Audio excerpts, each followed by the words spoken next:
Welcome Aries, Happy New Year. To those of you that are new, I'm Dadhichi from astrology.com.au. Really happy to greet you and introduce you to a brief synopsis of what I think are the important transits in 2023 for those of you born under the sign of the Ram. As you can see here, my chart this year is very sparse. That's because, if we're talking about the year, we want to have a look at the main aspects that are going to be impacting you.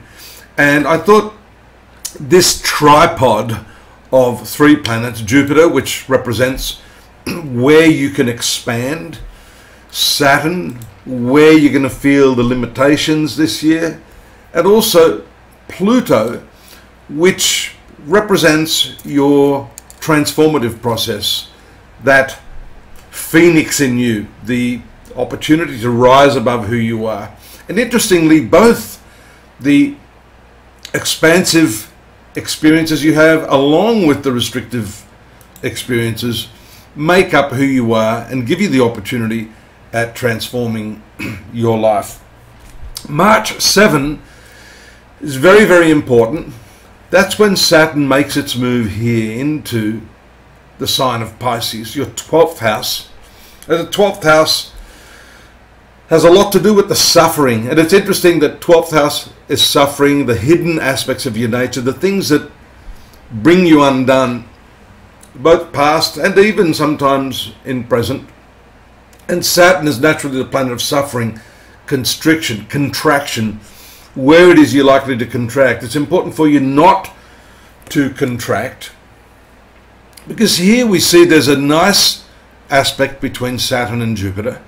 Jupiter moves to what we call a sextile aspect, and this expansion can only take place, mind you, the second house, this position of Jupiter, after May 17. If you deal with all of this contractive stuff from your past, then you're able to see the results of this expansive Jupiter. What's the second house? It's family, it's money, it's income, it's the way you speak. It's the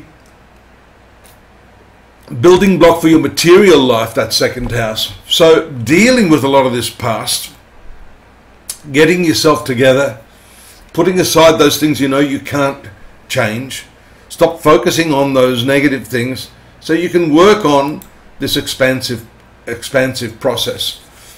And interestingly, we see here there's a challenging aspect between Jupiter and transformative Pluto, which is located here in your 11th house of friendships, networking,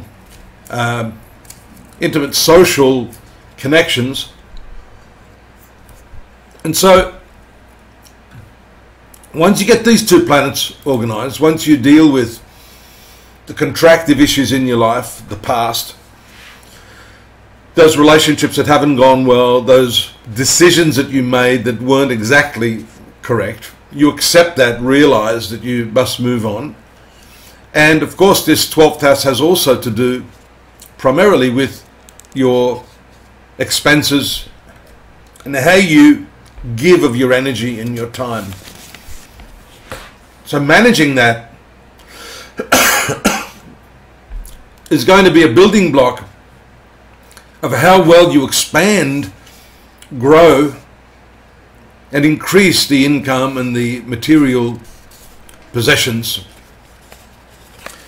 Pluto, as a transformative planet, has a lot to say about death.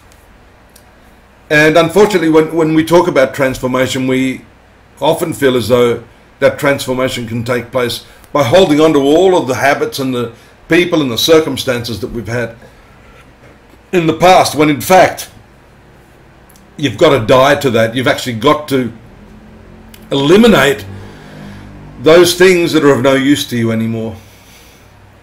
And I think this is one of the really, really big principles, one of the themes for you throughout 2023. Notice also Pluto is in the trine aspect to the 7th house of relationships. Pardon me, still got that cough from COVID a year ago. So Pluto is having a direct impact on your relationships. and how you deal with your one-on-one partnerships. The transformations don't only relate to your social life, but your most intimate life. Career is ruled by Saturn as well, so talking about these constraints in your past, the way you've dealt with your time management, that's also a very important feature, which we said is going to impact your capacity to earn money. And this is a beautiful aspect, one which I'm very happy to say is going to, throughout the year, lift you. It has its trine aspect to the 10th house of career, opportunity for growth, personal growth, and professional growth as well. I've put together a whole document there on these 3 principles, more in depth if you'd like to check that out at astrology.com.au. And we're going to be, over the coming months, continuing the monthly forecast so that you can put together the picture of your life in the coming 12 months. Don't forget to subscribe. Drop me a line if you need some help as to where you're going this year. Best thing is a private personal reading where we can look at your data in the context of the time and place you were born to give you the best results. I look forward to your company. Stay safe and Happy New Year. Bye-bye.